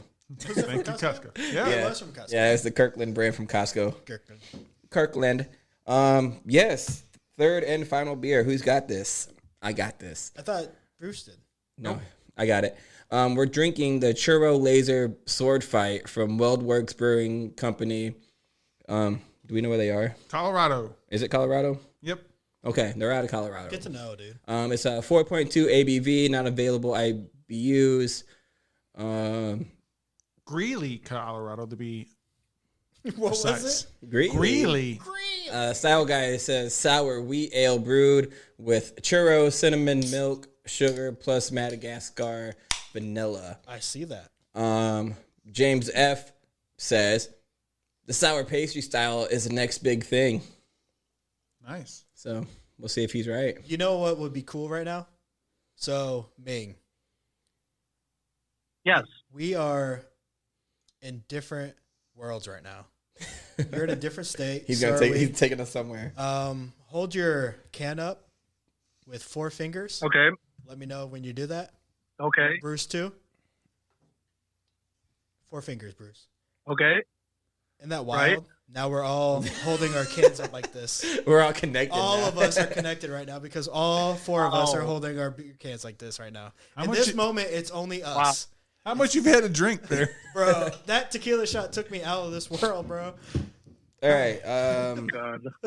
So let's everyone get a first taste on this beer, and then All right. we'll play some fucking trivia, I guess. Oh, wow. Bruce trivia. Fuck me. This smells really good. Oh. What's that smell? It's like a. Smells cinnamon. It's kind I of taste like Christmassy. the. I smell like the cream. Oh, that's the cream of the crop, bro. That's really good. This is the best beer I've had this show. Ooh. This episode. Ooh. Oh my gosh! That's really good. How did they? Weldworks never disappoints. They do a chocolate coconut coffee porter. That's amazing, and I can't get any, but I got it from Tavor. And geez, thank you guys. This is really good. Oh my gosh! This is amazing. Do you like porters or stouts better? I think I'm more of a porter fan. Like I like.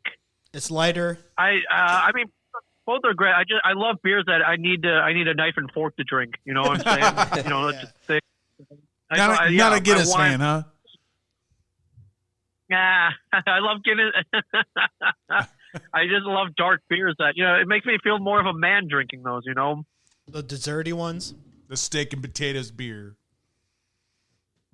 wow, this is good. This is the first Definitely different. WorldWorks I think we've had, right? Maybe. I would have to look. I'm not gonna look, but I think this is the first one I've ever had in my life.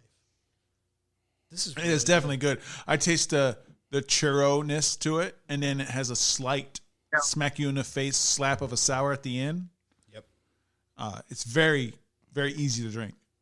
Yeah, it is actually. So when they poured it, I didn't realize it was going to be a light beer. I didn't even know it was a sour.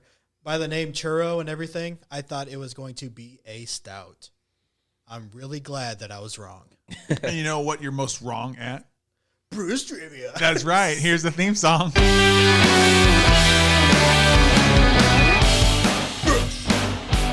Trivia. Bruce? Trivia. Bruce.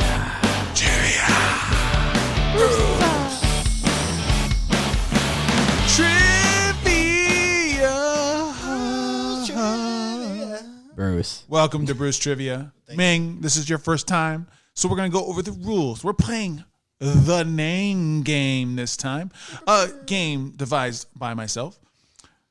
All answers will be some form of these names. They'll either be Walt or Walter, Brian, Mike, Kevin, or Ming. All answers will start with either Walter, Brian, Mike, Kevin, or Ming. Do you understand?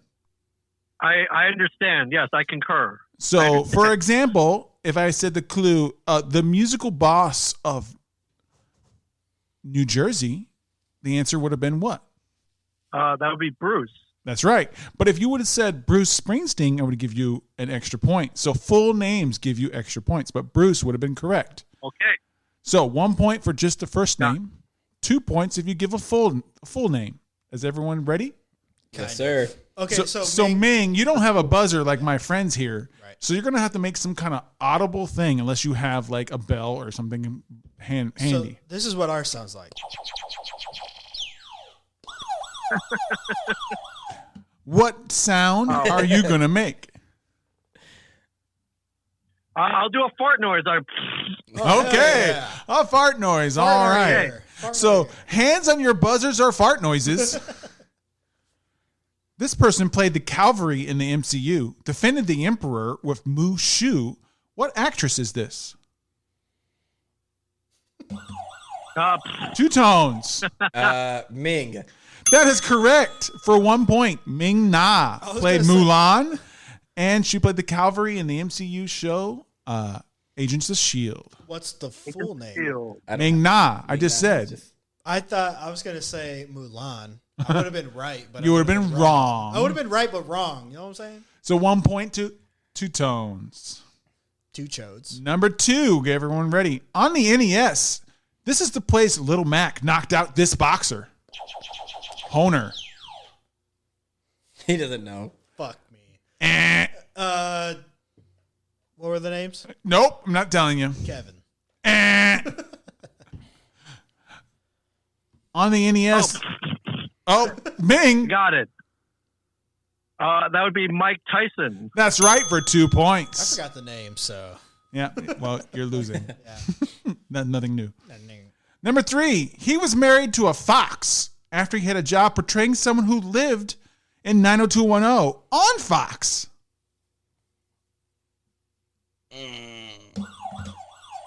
Two tones. Brian. That is correct. That was Brian a guess. Austin Green. See, I'm gonna lose because I don't remember the names. So That was a you guess. guys are just gonna win. 'Cause I do not Good know one. the names. All right, so we got 1. It's 2-2, I believe. That's 5 names. Yeah, that's 5 names on We there. usually do 3. I know he was using Oh, okay. all the Yeah. comic book men. If the viewers and listeners don't know, I'm using all the men of the comic book men as the names. I'm sure fans of Ming have caught on right away. Repeat them for everyone that doesn't know. Maybe. That is Walt Flanagan, Brian I've already forgotten. Sorry, Brian. Mike Zapkic, Kevin Smith, and Ming Chen. Ming, you want to fill in Brian's last name? Because my old age, I've already forgotten it.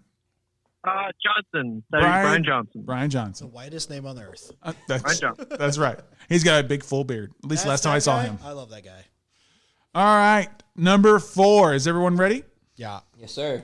The creator of a mouse that became a media empire. Honer. Walt Disney. That is correct. Bing, bing, bing. For 2 bing, points. bing. You didn't give me a chance. Well, that's what happens when you're quick on the buzzer. I'm so quick on the buzzer. It's You're like quick me- on everything. It's like me in bed, baby. Number 5. A breakfast food that everyone loves, but don't deny him and his friends their right to dance. Honer. Kevin Bacon. Kevin Bacon is right for 2 points. Bing, bing, bing, bing, bing. Man, you gotta be a little bit faster on those fart noises. Honer, I hear that. Honer shows no mercy. No mercy. He's Cobra Kai to the full. Hey, I just saw the names, so I lost the last two, but now I'm coming through. With our weekly count, Honer has tied 2 tones for most wins. So he's trying to take the lead for the first time in ever of Bruce Trivia. So many leads. I won. Number 6. So many gold medals in swimming. Michael Phelps. That is correct. 2 tones for 2 points. I was taking it easy on you, okay? You're taking it easy on me. I was giving not Ming a me. chance to answer. I was too. And Ming Not was anymore. Ming Sorry, was Ming. quiet. Ming, you got Yeah, that wasn't much of a chance. yes. Yeah, you just went beep. I was like, hey. You got to strike first there, Ming. Strike first. Maybe you should just buzz in early. just fart. Buzzer. I know. You know what the names are going to be. There's 5. Yeah, you know the names more than anyone. All right, Yeah, for sure. number 7. He was the deputy mayor of New York at one point. Then he was Back to the Future. He was the deputy mayor of New York at one point. Got it. Wait, yeah. Is it Michael J. Fox? That is correct for 2 points, Ming. Please use your buzzer. Right. I didn't hear any. Thank you guys for I didn't hear any thank you wet for farts. the mercy. Yeah, I don't know if it's coming through the mic. I need a better buzzer, but that's my fault. There's probably a little bit of a You delay. could just go, eh. Or you could go, woo! Just let us know you're there. Just make sure you make a big noise, and I'll count it. If I can. All right, number 8. Whether he's a grumpy old man or a bad news bear, this actor doesn't mess around with a menace. Oh, hey. Yes, yeah. That'd be Walter Matthau. that is correct, Oh, Ming. that's not who I was thinking of. That's not what I had. For 2 points. I was thinking of Bad News Bears, that guy. Bad Santa. Oh, yeah. That's the newer one. What's his name, though? His name is Mary Diane Jolie. No, that's not him. So who, That is actually who it is. Billy Bob Thornton. Billy Bob Thornton He married. is not married. He to her. was. They changed blood vials around their neck. Oh, my Billy Bob God. Thornton. That's not an answer, though. so Billy that's Bob why. Thornton. Yeah, That's who I was Billy is not an answer. You're wrong way. Oh, fuck. Hold on. No, I'm not holding on. Number 9. Oh, yes. Nope. I dropped it, bitch. Number 9, sultry and sensual R&B artist with 16 Grammy nominations. Honer. Brian McKnight. That is correct for 2 points. Why did Kevin Hart come to mind? Because Kevin's an answer. Ming and Honer had the lead. 2 tones is not far behind. That's how we do it around here. Number 10, this WWF/WCW wrestler, formerly known as Diesel. Kevin Nash. Kevin Nash is correct. 2 tones. Sorry, I had to get the back in the lead. Comes into the tie, 3-way tie. Sorry, guys. Sorry, Ming. He was you. pretty quick. No problem. I'll tell you right now, Honer's not going to get this next one. Simply known as Sweetness. I got it. Yes. Would that be Walter Payton? Walter Payton is correct for 2 points. That was my second answer. Oh, yeah? What was your first? Number 12. This emperor continually tries to kill Flash and marry Dale Arden. Ming. Ming for 1 point is correct. Ming the Merciless was the full answer. Oh, from fucking Ted. He just said Emperor, so I knew it was from Ming. Ted, Was it? right? I don't know. Well, Flash was in Ted, yes, but not Ming. Yeah, but Ming was. He pictured the guy coming in with the duck. Oh, He Oh, pictured him as Ming, and he started fighting him because he was high off coke. yeah. yeah. Yeah, okay. Is that? Okay, Oh, so you said Ted. the Yeah, answer, I was thinking How I Met Your Mother, Ted. No. Ming, you're in the lead with 8 Tones has 7. Okay. Honer has 6. We have 3 questions left before any tiebreakers. So make sure everyone's listening. Number 13. Rumored to reprise his role as Batman for the Batman Beyond movie. Honer. He doesn't know. I was gonna say Kevin Spacey. Kevin Spacey is incorrect. Rumored to reprise his role. Can I chime in with Michael Keaton? Michael Keaton for 2 points is correct. Yeah, I was gonna say I was thinking of his face, but I said Kevin Spacey. We got 2 questions left. Ming's got a small lead. You two have to pick it up. Paul Blart, King of Queens, name 2 roles. Yes, Honer. Kevin James. Kevin James is correct for 2 points. That's my dude. You can't fuck. Ironically, Kevin James and Kevin Smith get misconstrued for each other all the time. That's true. All the time. Kevin James is my dude though. We got 1 question left. Ming has 10. Honer has 8. Two Tones has 7. So he's out. Oh. He cannot get into the finals. But I can stop Phil from. Yes, you could stop Phil from winning and Ming winning. So, Ming, if you get the answer correct or Two Tones, you win. If not, we go to tiebreakers. No mercy. The last question. Making perfect crystal meth in New Mexico got him killed. Honer. Walter White. Walter White is correct for 2 points and a tie. What about the other name? Bryan Cranston. That would work too. What if I said I would have that? accepted yeah. either. Oh shit. But Bryan Cranston doesn't make crystal Walter meth, White and does. but Walter White does. Do you know that for a fact? Like I you do. know. Brian and I are this close. You could say that, my buddy Malcolm and I are in the middle. You guys scissor each other? Yeah, sure. Tiebreaker number 1. So what's the scores? Okay. Ming versus Honer. So I'm out. Fuck you guys. Wow, dude. This game is horse shit. Yeah. This reporter on the movie Anchorman was played by Paul Rudd. Fuck me. You said Paul Rudd. Honer, what's your answer? Brian. Brian Fontana for 1 point is correct. And the win. He got lucky. Good job, my friend. Great job. Oh, fuck. Good job on your win. I was like, oh, yeah. What's his fucking name? I'm sorry, Ming. You were right there in the end, but he guessed blindly and got it right.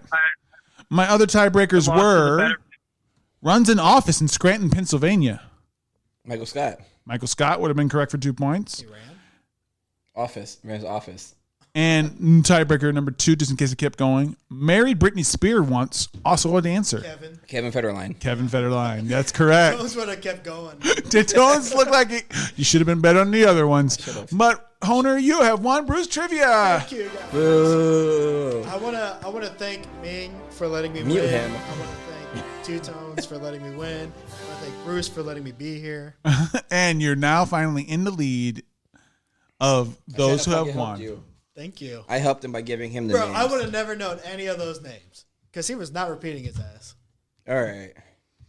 What are we doing now? We're talking about whatever we want while we drink this beer. Yeah, fuck it. What's going Yeah. on with your world right there? Ming, is there anything you want to promote? This is your chance. Yeah, I have a whole podcast studio here in New Jersey. So if you want to have as much fun as we did here on Drunk with Buds, I can set it up. I won't send you the beers. You're responsible for that. But I can record and connect you with your podcast host for sure. That's called a shared universe, and it's at ashareduniverse.com or at a shared universe across all social media. Yeah, that's pretty much been taking up my life right now. Or if you're really bored, you can check out Comic Book Men, all 7 seasons on Amazon Prime Video. Do it. It's great. Make sure to beer responsible. No. No, don't say that. Okay. Ming, give us a little hint. How do you think about this beer? Don't rate it yet. Just tell me. How do I think? Oh, I mean, I think it's amazing. I think WeldWorks is a really solid brewery, and I hope when all this crap is over, I'm going to go to Greeley, Colorado, and visit them for sure. Nice. Can you take us too? Dude, Yes, you guys are invited for sure. I think, according to Last Man Standing, if anybody watches that, it's Tim Allen's show. Apparently, in 3 years, we'll be out of this. Nice. He said, I'm not coming out. I'm not going to shave my beard until we're done with these masks. And all of a sudden, fucking 3 years later, he shaves finally. Oh, okay. It's like, oh, it's over. Okay, I cool. saw they had a crossover event with Home Improvement. I heard don't about know that. if you I saw haven't that. seen that one yet. Have you seen that or heard about that, Ming? No, I haven't. Yeah, so on You Last tell. Man Standing did a crossover with Home Improvement, so he get to play both his title roles. Yeah. And then he did a tribute to Wilson as well, because he did a fence scene in it too, where he only see the top half of his face. I could have sworn he did that with the wife as well. Maybe, I don't know. The wife was on it. The Sons. son. JTT. Were on it, but he wasn't the son. The actors were. JTT, Yeah. Jonathan Taylor Thomas, or Yeah, whatever. the actor was Man, on he there. used to be the heartthrob back in the 90s. Yeah, I don't know about that. Well, you weren't. In I the was like 90s. really old at that point, so was Ming. Yeah. Well, I wasn't. Don't so I knew put he was a Ming in your category, Bruce. Ming is actually a couple years older than me. Yeah. I knew he was a heartthrob because nobody wanted me. They wanted JTT. But you look a whole lot older than Ming. Sorry. Hey, just because I'm so close to being Santa Claus doesn't mean that I'm old. So, Ming, what has, like, I'm sure you get offers to do podcasts a lot. What was appealing to you from us, like, that you agreed to Oh, do this? I mean that the alcohol, and the fact that you guys are from a former hometown of mine. I mean that pretty much says it all. You guys know what a Bonnie Doon is, or a University Park. Right?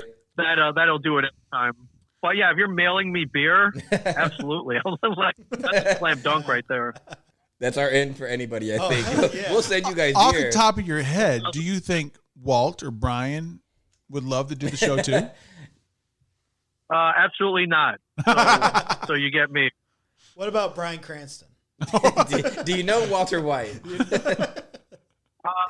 I know a Walter White look-alike. He might do it. He actually looks. He's pretty. I've seen one. It's pretty uncanny how close he is. So he lives in Albuquerque. I've seen one in Vegas, so we could probably get that guy Oh, too. yeah, you did. We also have seen a Little Wayne around South Bend. He usually the he look-alike? takes pictures. It's so weird because people actually take pictures with him. They're like, bro, it's literally not Lil Wayne, but you just can't help but take a picture with him. I don't know if he makes you pay him, but I mean, I would. That's a fucking hustle right there. If I looked like Lil Wayne, I'd make you guys pay me to take pictures. Oh, yeah. Or to be on this podcast. That's a Lil Wayne way. Lil Wayne, wait. You don't even know who Lil Wayne is. I said He he's a doesn't. rapper. Lollipop. He's got it. Lollipop. Yeah, I guess. And he went to a bunch of Skylar Diggins games. What was that? Wow. Oh, that actually kind of fit, but it didn't. All right, So she said. let's do some final ratings and Ming, why don't you lead us wind off? down the show. Using quarters. I love this beer. I think it's great. I give this a 4.6 for sure. And Ooh. I don't know where I can get more of this, but I would definitely add this to the collection and share it with loved ones. Yes, So it's 4.6 for sure. very, very nice rating. It's not a 5-star banger, but right up close. What would it needed to do to make a 5.0? It'd be readily available here in New Jersey for sure. 5. We purchased this on Tavor. If you are on Tavor, use the Drunken Buds promo code, and you can get some WeldWorks come to your door. Maybe. All right, Bruce, I see. Once again, you've already got this in here. Yes, I thoroughly enjoyed it. I've had better. Maybe it's the cinnamon. I like cinnamon, but I don't love cinnamon. So therefore, I give it a 4.0, a very good rating. It was clean, easy to drink, had a little bit of sour taste to it. I actually wish there was a little bit more of a smack in the face of the sour. But overall, pretty good. Honer, what do you got? Yeah, man. This sour is the churro definitely overpowers everything. So the cinnamon taste, it kind of reminds me of like an horchata. And with horchatas, I do not like the cinnamon in it. So that's kind of what I'm relaying with this. I would give it a 3.75. The sour is cool. It's not too sour. I wish it was a little bit sour, but the cinnamon taste overpowers that. So it's kind of whatever. That's unfortunate because I just recently on Tavor bought a horchata beer, and we will be having that in the next couple of months. So Send look it back. forward to it. Send it back, motherfucker. I'm gonna rate this 4.25. I really enjoyed it. It's really smooth. It's really drinkable. Like Bruce said, I wish the sourness was there a little bit more. But Did he say that or was that me? I could have sworn Bruce. I just. I said that. We both said We it. both said it. yeah, I wasn't listening to you. I wasn't Hunter. listening to him. But yeah, 4.25 is a solid rating. Bruce, do you want to shout out some cities or no? I do. I'm going to give you the top 15 of the last episode Yeah. of those who have listened to us. I want to give you, hey, you in this city, thank you for listening. Thank you so much. So just give me a half a second because I forgot about Okay, all of this. That's fine. We'll do the last call. Ming, out of all the 3 beers we had, which one are you likely to order for your last call drink? Bar's shutting down. It's time to go home. Which one are you gonna pick? It's definitely the churro laser sword fight. Nice. In fact, I'm trying to look online at where I can get them now. That's awesome. Hunter, what do you got for us? For what? Last call. Last call, we I can take. would definitely do the churro as well. It's like I said, it's not favorable because of the churros, whatever. Right. But compared to the last couple beers, yeah, this is my go-to. Okay. For the final call. Bruce, what do you got? Actually, this is going to be weird coming from me, but I definitely would do the mage his last call. I did thoroughly enjoy it. I like the churro laser sword fight. I like the adios pantalones, but if it's time to close down that bar, I'm doing some magic in my mouth with the mage. I guess I agree. I don't think we had a bad beer this episode. They were all pretty good. I liked all of them. But yes, the mage for sure was my favorite for the show. I'm going to order that one again. And I would probably chug it and then leave and go home and pass out.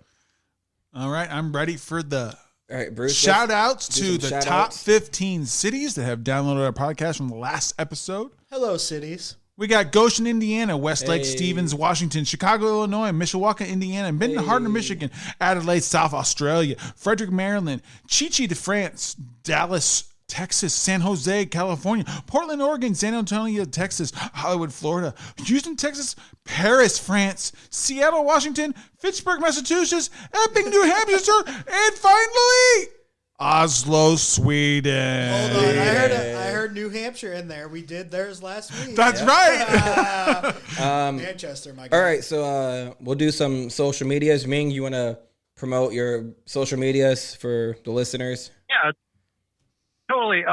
The podcast studio is at a shared universe, and my personal is at Ming Chen 37, MINGCHEN 37. That's on Instagram, Twitter, Facebook, whatever. I'm not hard to find, so follow, love. You're gonna see a lot of food and beer pictures for sure. That's exactly what I love to see. Yeah, me So, Honer, what do you got? I am Honer Creations on Facebook, Instagram. Follow me for dumbass videos for dumbass people like me. And also on Twitter is my PETO. Oh, shit. Sorry. Damn, dude.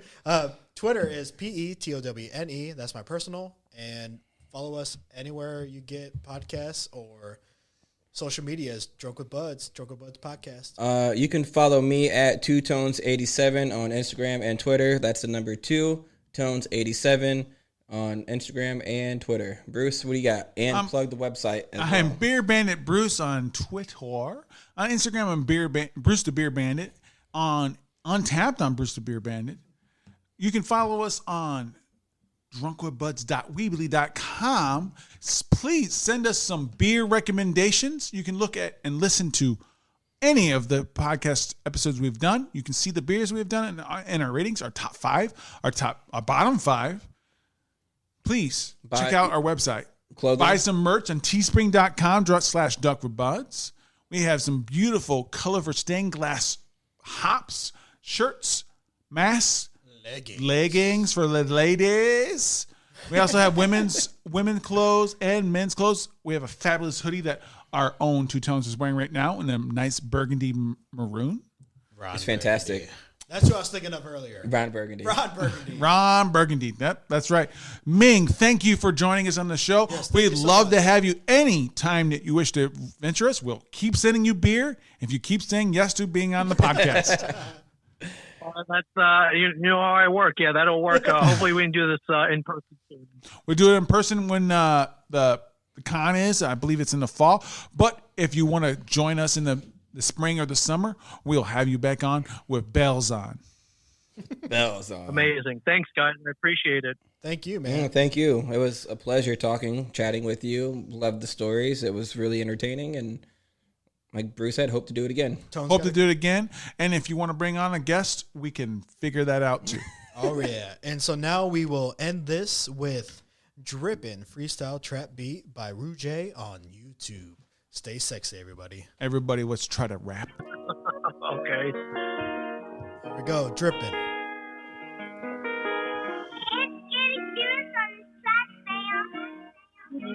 I'm waiting for that beat. I know, so am I.